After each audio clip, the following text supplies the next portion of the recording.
it shouldn't be low. Assalamu alaikum wa rahmatullah. Good, mashallah. وَإِذَا حَيِّيتُمْ بِتَحِيَّةٍ فَحَيُّوا بِأَحْسَنَ مِنْهَا أَوْ رُدُّوهَا. So when we give back better. So when we do the salam, that's why deliberately I didn't do the full with all its rewards, because I wanted something there for you to gain. So if someone says Assalamu alaikum, you reply wa alaikum assalam wa rahmatullah. And someone says Assalamu alaikum wa rahmatullah, you're going to reply with wa alaikum assalam wa rahmatullahi wa barakatuh.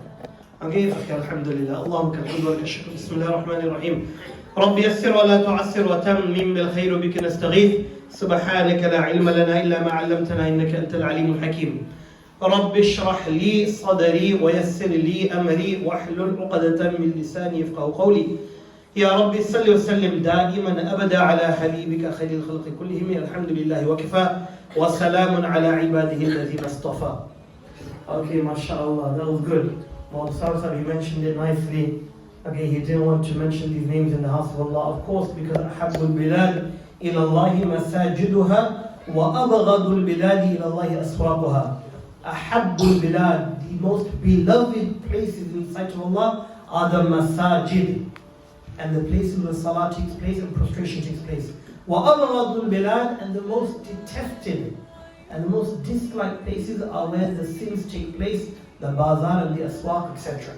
So we are in the best of places. But as Ustad mentioned, a holistic overview, the truth is, a few minutes isn't going to do justice. And when he said and asked you, do you know who Hazrat Mus'ab Ibn Umayr is? And there was one person who did the Farz al-Kifaya, but everyone else didn't know, and he asked about the Arman, and everyone knew. What is CR7, is it? Yeah, speak now. Okay, so, it's okay. Well, I know Cristiano Ronaldo, okay, don't worry. I learned from the kids, okay? So, I'm going to be like the Shaykh who said, does everyone know? And everyone said no. So he said, what's the point of speaking to the people who don't know? And then he asked again, and everyone put his hand up and they said they did know. So what's the point of speaking to the people who do know? But we're not going to do that. I'm going to tell you, okay? You're going to remember this, so yes? Let me tell you this story quickly first, just in case we lose track of time. So, do I have your full attention? Are you going to remember this? Yeah. Because he is the hero. Yes? Yeah. You know, I didn't want to mention because of the house of Allah, but we all know, if I mention Maradona, you're going to say Diego. If I mention Kane, you'll say Harry. If I say Puttar, you're going to say Harry Puttar. But anything else, the thing is, yeah, go on, let's have a few names. Study. Come. Rahim. Abdul Rahim. Go on, next. No one. Messi. Muhammad Salah. Good. Sadio Amani. Whoever they are, yeah?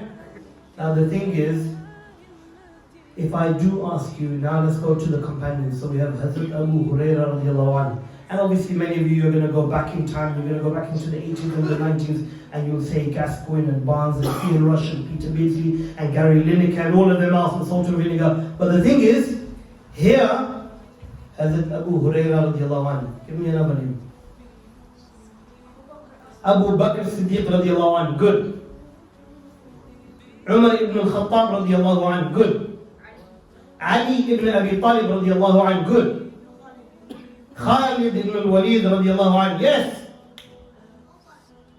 Umar al-Faruq and Umar ibn Abdul Aziz, who they said he was the second Umar. Yes, yes.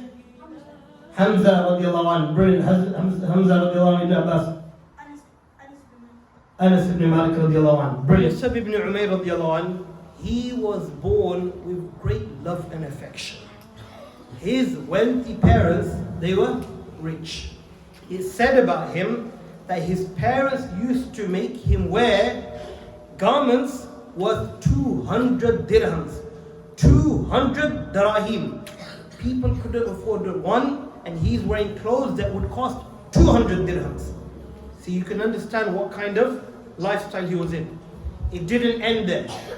It's said about him that when he would walk, you could tell that he walked there. Why? Not because he stank, because he smelled so good and he was wearing such quality, expensive itr and perfume. That was Hazrat Mus'ab Ibn Umayr. He was brought up in a lot of luxury and comfort. Now what happened is, he took the Shahada, he became Muslim. And in those days, it wasn't like we have it now, definitely not. It wasn't even as it became later on. His parents found out and they said, no, you can't be doing this. It said that they tied him up with rope and they would not let him go out the house. He managed to escape and he migrated to Ethiopia, Habash.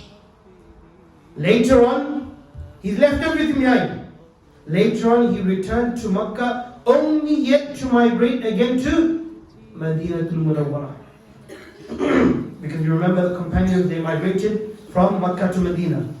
So now, he migrated to Medina.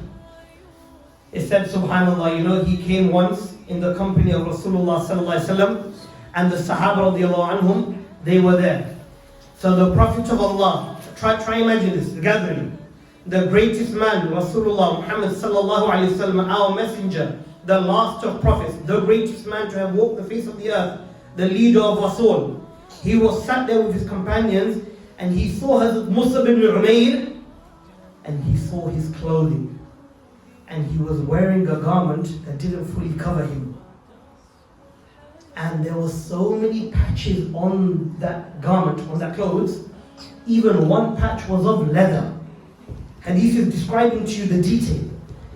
And with tears in his eyes, he told the Sahaba anhum that Mus'ab Ibn Umayr, this was his lifestyle. He was rich, he was wealthy, he had it all, but he gave it all up for Islam and he became very emotional. It doesn't stop there. If we go back into the Battle of Uhud, we have Battle of Badr, Battle of Uhud, all the terms and conditions apply and everything else, and situation and everything else. But at that time the Muslims had to fight because there was no other way. That was the conditions and they were compelled, they had no other option but to.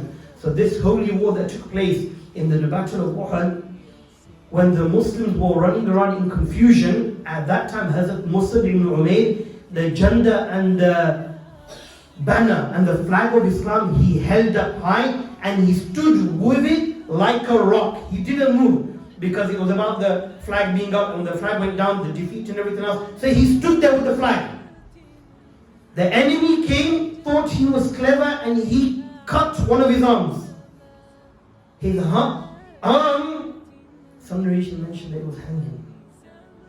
What he did was, he didn't go looking for first aid.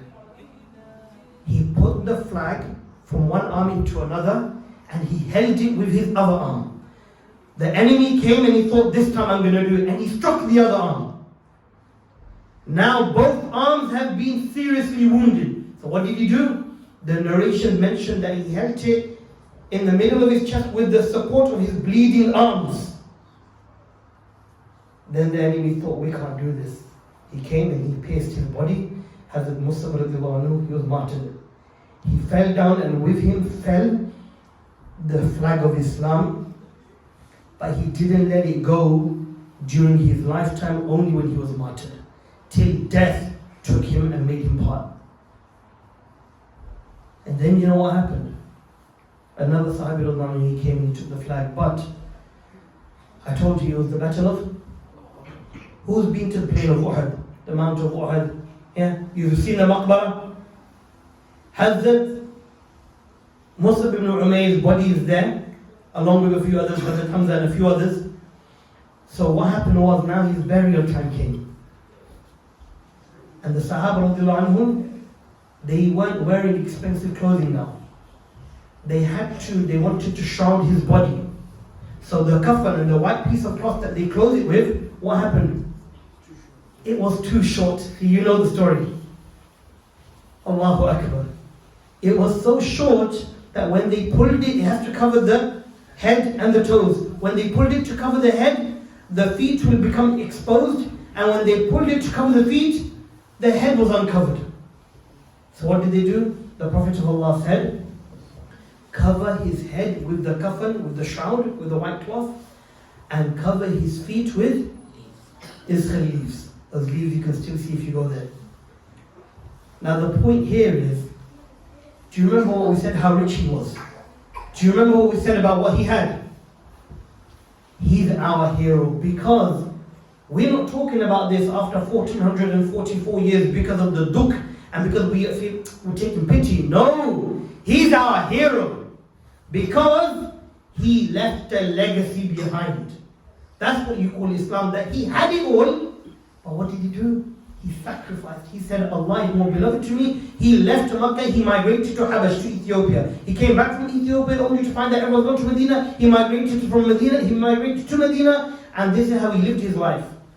Why? Because of the love for Allah and His Rasul. He loved Islam. Islam mattered, and this is why when Islam becomes instilled in your heart, then nothing else will affect you, because you know what the score is and you know what the result is, and you know that all that luxury and comfort, I don't need it anymore, because the luxury and comfort of the hereafter is far greater than what is of the dunya.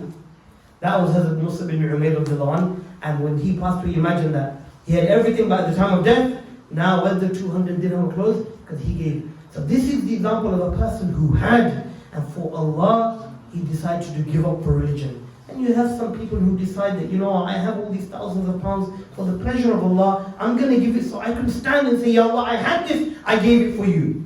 But he is the example of us. Okay? So what we're going to do is, let's remember this. And there's so much more. But that's who Hazrat Mus'ab Ibn Umayr was. How he grew up, how rich he was in all that luxury and comfort. And for the pleasure of Allah, he decided to let it all go. But that's our example. And that's our hero. Mus'ab Ibn Umayr radiallahu anh, with the likes of Abu Bakr as-Siddiq radiallahu anh, Umar ibn al-Khattab, Uthman ibn Affan, Hazrat Ali ibn Abi Talib, the four right Khulafa. So let us try to learn a bit more about their lifestyle. Inshallah, that will have an impact. May Allah make their qubur and their graves, may Allah enlighten them with nur and light and make it a cool resting place. Ameen. May Allah give them a lofty rank in Jannatul Firdaus. May Allah grant all of us beneficial knowledge, and may He give us the ability to practice upon our knowledge. Ameen. Wa akhiru da'wana alhamdulillahi rabbil alamin.